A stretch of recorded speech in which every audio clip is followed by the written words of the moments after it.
Alright, good morning everyone.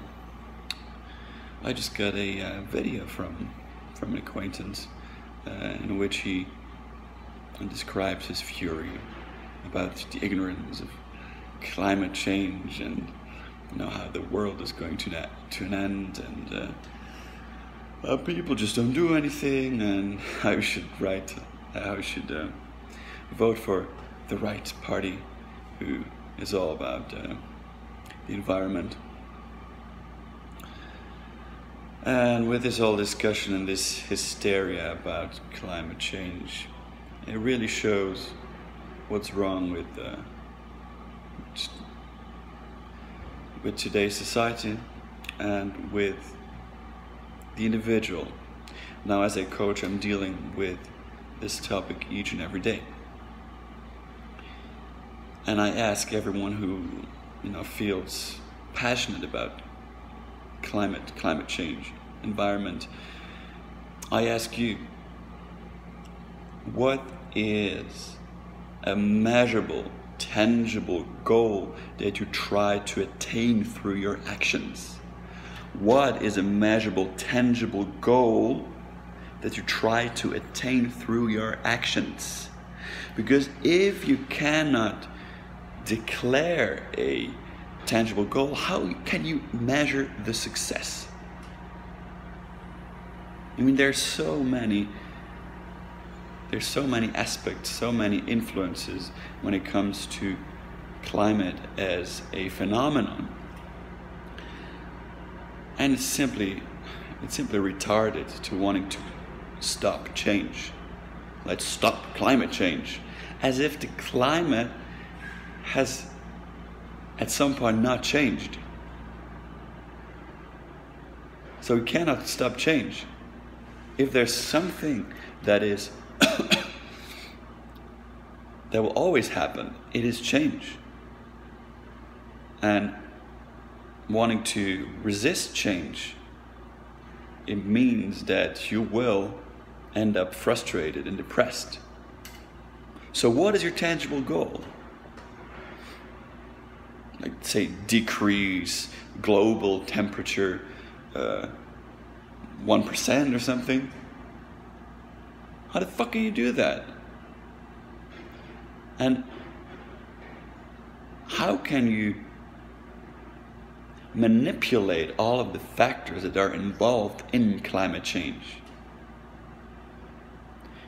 The weather used to be way, way warmer, like hundreds of years ago.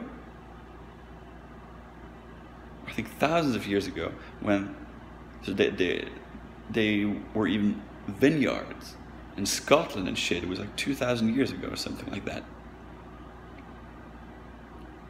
So why has the temperature decreased? It cannot be because there are more people or there are more planes. And CO2 is also like such a small aspect of what the air outside consists of. So is methane. So how can you really measure it? And all this, I mean, you can choose to listen to all this fear porn in the media, and if you believe the media, the world is ending each and every moment. So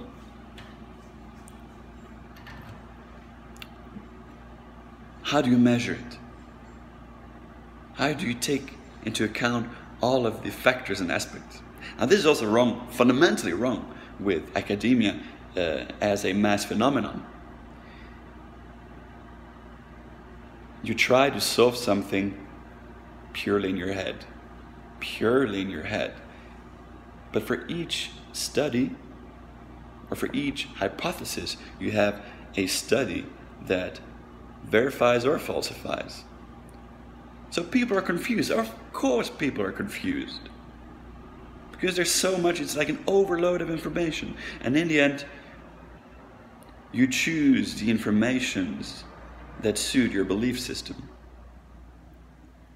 So either you're all about evil corporations and pollution everywhere and people not giving a fuck and politics can solve it somehow, and you get all angry towards everyone who doesn't comply. Or you can choose that, everything's always dandy and fine, and there's nothing you can do anyway. There are too many factors anyway, so focus on what you can do yourself. Now you got to be consistent when it comes to setting goals. You got to be aware of your mission. You got to be aware of what you really, really want to achieve. And say, stopping global climate change? What the fuck does that even mean? How can you attain this? And what good does it serve? Climate change.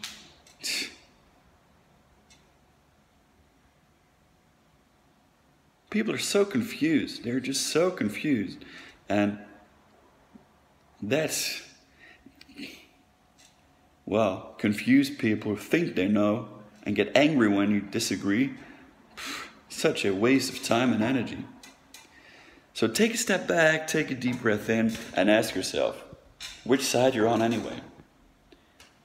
What is it that you want to achieve? What is it that you want to change? What is the tangible goal that you want to attain?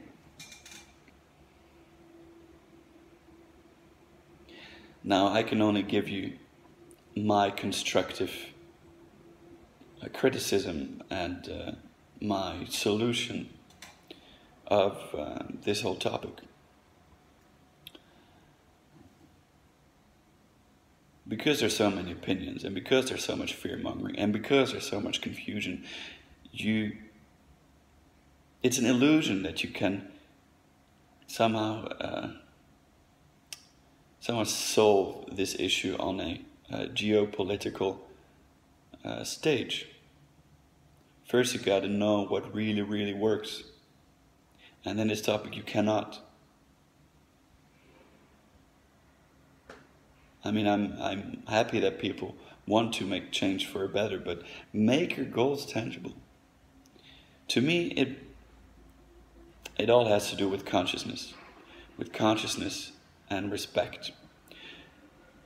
Be conscious about your environment and respect your environment. And the people around you, whether they agree or disagree, they're part of you, of the environment. They are part of nature. Now, nature derives from the ancient Chamic word nater, which means God. And whether you choose to believe in God or not, if there's this collective consciousness, this invisible force, it's everywhere, and we're all connected through it.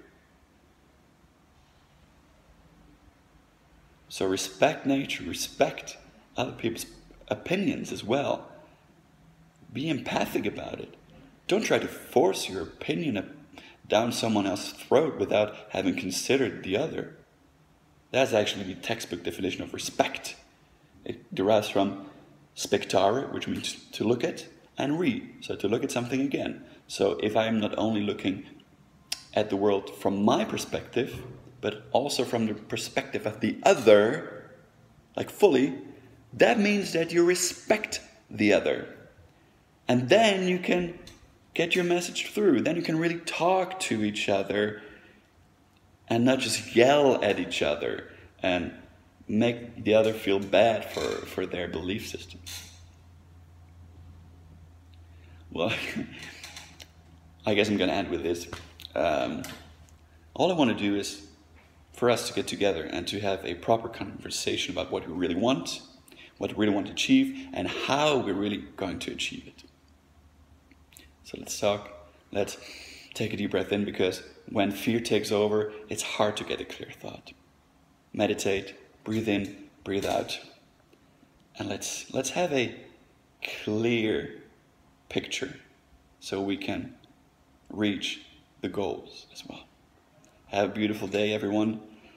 I take a minute to giving you tools for your empowerment.